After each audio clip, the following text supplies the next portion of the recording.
The restaurant lights shimmered like liquid gold, but for Emma, they might as well have been stars she couldn't reach. She sat alone at the corner table, her hands trembling slightly as she adjusted the fabric of her long lavender dress. The room buzzed with laughter, clinking glasses, and the faint notes of a live piano. But inside her, there was only silence, the kind that came after years of being forgotten, laughed at, and pitied. Tonight was supposed to be her chance to feel normal again, to meet someone who might see her heart instead of her wheelchair. Her best friend, Lily, had promised this blind date was different. He's kind, charming, successful, and he doesn't care about appearances, Lily had said, insisting Emma trust her. Emma had hesitated, of course. Ever since the car accident that left her paralyzed from the waist down, she'd learned that people could be cruel, sometimes in ways that left invisible scars. But tonight, she'd dared to hope. She'd put on lipstick for the first time in months, practiced her smile in the mirror, and told herself maybe, just maybe, life still had something beautiful to offer. If you believe in kindness, second chances, and the power of love beyond appearances, please take a moment to like, comment, share, and subscribe to our channel. Your support helps stories like Emma's reach hearts that need them most. She checked her phone again. 7:30 p.m. The man's name was Daniel. He was supposed to be here by now. Every minute that passed stretched longer than the last. Waiters came and went. Couples laughed.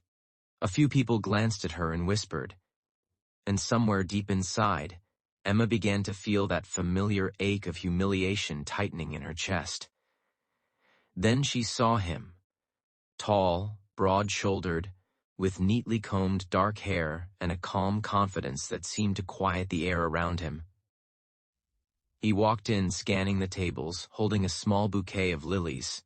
Her heart skipped. Could this really be him? But the moment his eyes met hers, confusion flickered across his face, followed by realization. He froze, and for a terrible heartbeat, Emma's stomach dropped. It wasn't confusion, it was shock. Daniel hesitated, then approached her table with a gentle smile, though something in his eyes looked uncertain. "Emma?" he said softly. She nodded, trying to steady her voice. "Yes, you must be Daniel." He sat down, still holding the flowers. There was an awkward silence before he placed them on the table. "You look beautiful," he said, his tone sincere but hesitant. She smiled politely, though she could feel the edge of pity in his words. Or was it discomfort? But what Emma didn't know was that Daniel had no idea this date was happening. He hadn't agreed to it, not really. His assistant, who'd been teasing him about being too serious, had set up this date as a joke. And when he'd seen the message, "And meet Emma, a sweet girl who's been through a lot. Don't be late," he thought it was one of his charity introductions. He'd arrived expecting to politely decline, to excuse himself after a brief chat. But now, sitting across from her, he couldn't bring himself to move. There was something in her eyes, a quiet resilience, a gentleness that radiated even through her obvious nervousness. Still, the moment shattered when laughter erupted from a nearby booth. Emma turned her head, and her heart sank. Lily was there, with 3 others, watching her with poorly hidden amusement. The phone in one girl's hand was pointed at Emma's table, recording. Emma froze. Her throat tightened. She understood everything in an instant. They'd set her up. The blind date wasn't real. She was a joke, a cruel, humiliating prank. Her breath caught as tears burned her eyes. Her world tilted, the sound of laughter ringing in her ears like thunder. She felt her hands shake on her lap, unable to move, unable to leave, trapped by both her chair and her pain. Daniel followed her gaze. The moment he saw the group smirking, the truth hit him like a slap. Fury flashed across his face. Slowly he stood, his jaw clenched. "Excuse me for a moment," he said quietly to Emma. Then he walked straight toward the laughing table. The laughter stopped. The girls froze as he loomed over them. "Which one of you thinks it's funny to humiliate someone like that?" he said, his voice cold and controlled, yet trembling with restrained anger. No one answered. He reached for the phone, deleted the video, and set it down with deliberate calm. "One, you should be ashamed," he said softly. Because that woman you're mocking has more grace and strength than all of you combined." Then he turned back to Emma, and to everyone's shock, he knelt beside her wheelchair. He took her trembling hand gently in his. "I'm sorry you had to go through that," he whispered. "But if you'll let me, I'd like to stay. Not because of a setup, because I want to know you." The restaurant. Aunt had gone quiet. Emma could barely breathe. Every wall she'd built around her heart began to crack. For the first time in years, someone wasn't looking down at her. He was kneeling beside her, seeing her. They spent the next hour talking. Slowly, her tears turned into shy laughter.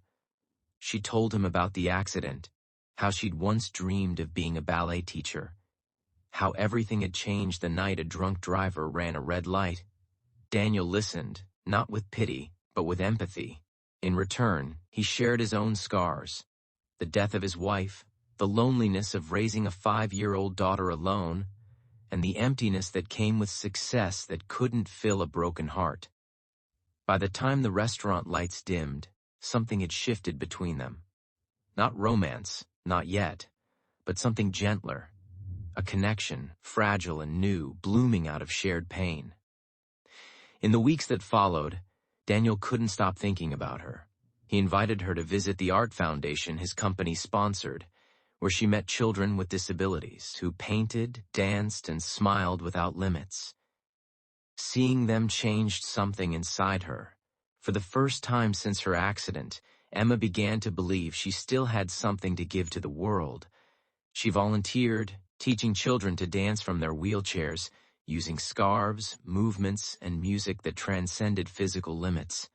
The joy she saw in their eyes healed her own, and Daniel was always there, sometimes with his daughter, sometimes just to watch from a distance. He never pushed, never pitied. He simply supported her, step by step, as she rebuilt her confidence. One rainy evening, after a children's showcase, Emma rolled toward him under the awning outside. She was glowing, drenched in laughter and applause from the kids.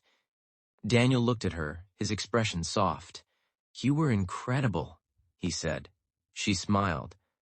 "When they were incredible, I just helped them believe it." He shook his head. "Only you helped me believe it, too." That night, under the soft rain, he reached for her hand again, the same hand he'd held the night of the cruel joke. This time there were no eyes watching, no humiliation, just two broken souls finding light again.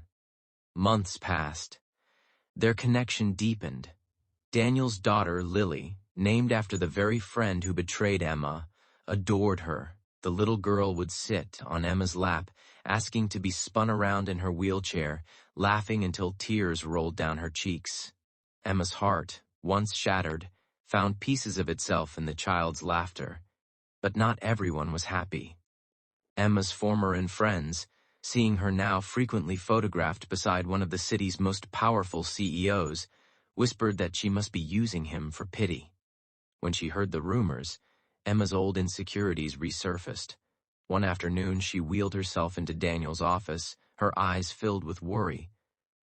"When people are saying things," she said quietly, "that you're just being kind out of guilt, that I'm a charity project." Daniel came around the desk, knelt beside her again, just as he did that first night. "Emma," he said softly, "I've built empires, led companies, made millions, but nothing I've built compares to what you've helped me rebuild, my heart." Her tears spilled over. "And you don't see the chair anymore?" He smiled. "And never did." That was the moment she realized. Love doesn't always arrive when you're standing tall. Sometimes it finds you when you're sitting still, broken and afraid, and it chooses to stay. 2 years later, in the same restaurant where everything began, Daniel arranged a quiet dinner. The lights shimmered again, but this time there was no fear in her eyes, only peace. As music played softly in the background, Daniel went down on one knee, not as pity, not as rescue, but as devotion. "And you once told me you thought your life ended the night of that accident," he said, his voice trembling. "But for me, that was the night the world began shaping itself to lead me here, to you." Tears streamed down her cheeks as he slipped a ring onto her finger. The whole restaurant stood in applause, not because she was paralyzed, not because he was a CEO, but because love had triumphed over cruelty. That same night, Emma posted a photo online. The caption read, "Faye set me up as a joke, but love turned their cruelty into my miracle. Never let someone else's laughter define your worth." The post went viral. Thousands of people shared it, calling her strength unshakable. Her story proof that kindness always wins. And as for Emma, she didn't need validation anymore. She had found something greater, peace, love, and the courage to dance again, not with her legs, but with her heart. If this story touched your heart, if you believe the world needs more kindness, compassion, and second chances, please like, share, comment, and subscribe to our channel. Your one gesture helps stories like this remind others that hope is never lost. Before you go, tell us in the comments, what would you have done if you were in Emma's place? Would you have forgiven or walked away forever? Because sometimes forgiveness doesn't mean forgetting. It means setting yourself free.